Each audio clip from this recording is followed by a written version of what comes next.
Hi అండి, welcome back to our channel. టేస్టీగా ఉండే చికెన్ ఫ్రై ఇలా ఒకసారి ట్రై చేశారంటే నాటుకోడి కర్రీలా ఉంటుందండి. టేస్ట్ మాత్రం ఇది రైస్లోకి రోటీలోకి చాలా బాగుంటుంది. సూపర్ కాంబినేషన్ అండి. ఒక్కసారి ఇలా చేశారంటే మళ్ళీ మళ్ళీ ఇదే కావాలంటారండి, అంత టేస్టీగా ఉంటుంది. బిర్యానీలకు కూడా చాలా బాగుంటుంది. లేట్ చేయకుండా వీడియోలోకి వెళ్ళిపోదామా. వీడియోని చూస్తున్నారు కానీ లైక్ చేయడం లేదండి. మీరు లైక్ చేయడం వల్ల మన ఛానల్కి ఎంతో సపోర్ట్ చేసిన వారు అవుతారు. మీరు కనుక మన ఛానల్ ఫస్ట్ టైం చూస్తున్నట్లయితే సబ్స్క్రైబ్ చేసుకోండి. వీడియోలోకి వెళ్ళిపోదామా. ముందుగా దీనికోసం చికెన్ని కిలో తీసుకున్నాను. బాగా వాష్ చేసేసుకొని ఒక బౌల్లో వేసుకొని 1/2 టేబుల్ స్పూన్ పసుపు, రుచికి సరిపడా సాల్టు, 2 టేబుల్ స్పూన్ కారం, 1 టేబుల్ స్పూన్ అల్లం వెల్లుల్లి పేస్టు, 1 టేబుల్ స్పూన్ ఆయిల్, 3 ఉల్లిపాయల్ని ఇలా పేస్ట్ కింద చేసుకొని వేసుకుంటున్నాను.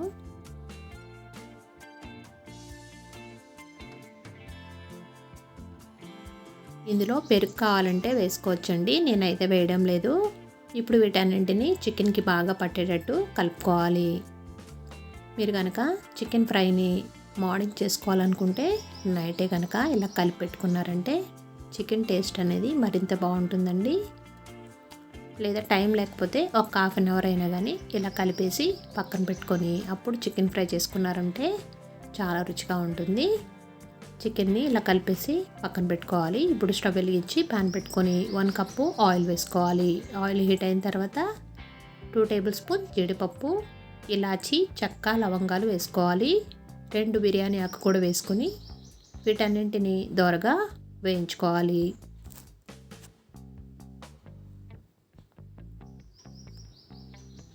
ఇలా వేయించుకున్న దాంట్లో ఒక రెబ్బ కరివేపాకు, పొడవుగా చీల్చుకున్న పచ్చిమిర్చి, ఒక ఉల్లిపాయని చిన్న ముక్కల కింద కట్ చేసుకొని వేసుకోవాలి. వేసుకొని వీటన్నింటిని మీడియం ఫ్లేమ్లో దోరగా వేయించుకోవాలి.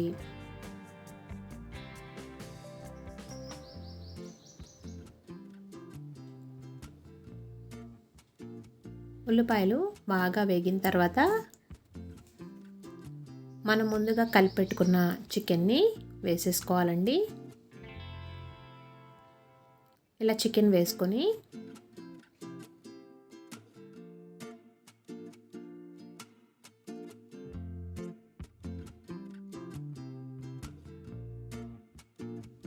ఒకసారి బాగా కలుపుకోవాలి. చికెన్లోని వాటర్ అంతా వచ్చే వరకు ఒక 5 నిమిషాలు మూత పెట్టుకున్నామంటే చికెన్లోని వాటర్ అంతా పూర్తిగా వచ్చేస్తుందండి.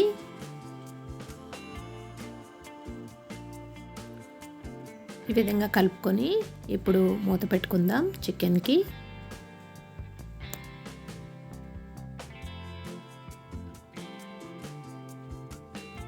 మధ్య మధ్యలో కలుపుకుంటూ చికెన్ని చెక్ చేసుకుంటూ ఉండాలండి.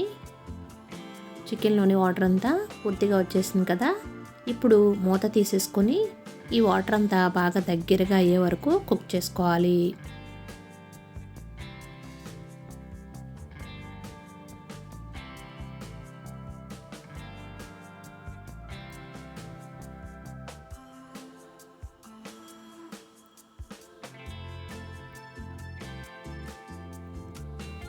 ఈ ప్రాసెస్లో ఒక్కసారి చికెన్ చేశారంటే అచ్చం నాటుకోడి చికెన్లా ఉంటుందండి. ఇప్పుడు స్పైసెస్ని యాడ్ చేసుకుందాం. వాటర్ కొంచెం దగ్గరగా అయింది కదా. 1 tablespoon garam masala powder, 1 tablespoon ధనియా పౌడర్ వేసుకొని ఈ స్పైసెస్ అన్నీ చికెన్కి బాగా పట్టేటట్టు కలుపుకోవాలి. 1/2 టేబుల్ స్పూన్ పెప్పర్ పౌడర్ కూడా వేసుకొని ఈ స్పైసెస్ వేసుకున్నాం కాబట్టి ఫ్లేమ్ని లో ఫ్లేమ్లో పెట్టుకొని చికెన్ని నిదానంగా కలుపుకుంటూ కుక్ చేసుకోవాలండి. బాగా దగ్గరగా అయిపోవాలి. ఇందులో కనిపిస్తున్న వాటర్ కూడా పూర్తిగా డ్రై అయిపోవాలి. అయ్యే వరకు నిదానంగా కలుపుకుంటూ కుక్ చేసుకోవాలి.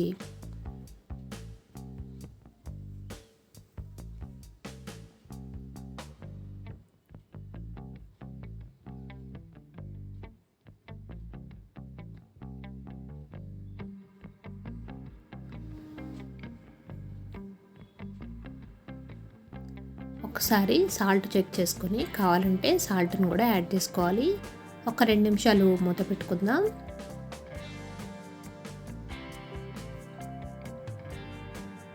చికెన్లోని ఆయిల్ అంతా ఈ విధంగా సపరేట్ అయిపోయింది కదా. మరో 5 నిమిషాలు కుక్ చేసుకోవాలి. చికెన్ ఈ విధంగా పూర్తిగా డ్రై అయ్యే వరకు కుక్ చేసుకోవాలండి. అప్పుడే చికెన్ అనేది టేస్ట్ బాగుంటుంది. చికెన్ ఫ్రై అయిపోయిందండి. ఇప్పుడు స్టవ్ ఆఫ్ చేసేసుకొని సర్వ్ చేసుకుందాం. టేస్టీగా ఉండే చికెన్ ఫ్రై రెడీ అండి. ఇది రైస్లోకి మాత్రం చాలా బాగుంటుంది. ఈ విధంగా రైస్లోకి కానీ రోటీలోకి కానీ చాలా సింపుల్గా చేసేసుకోవచ్చు. ఈవినింగ్ టైంలో ఇలా చేసి పెట్టారంటే వేడివేడిగా చాలా టేస్టీగా ఉంటుంది. మీరు కూడా ట్రై చేసి ఎలా వచ్చిందో నాకు కామెంట్ సెక్షన్లో కామెంట్ పెట్టండి.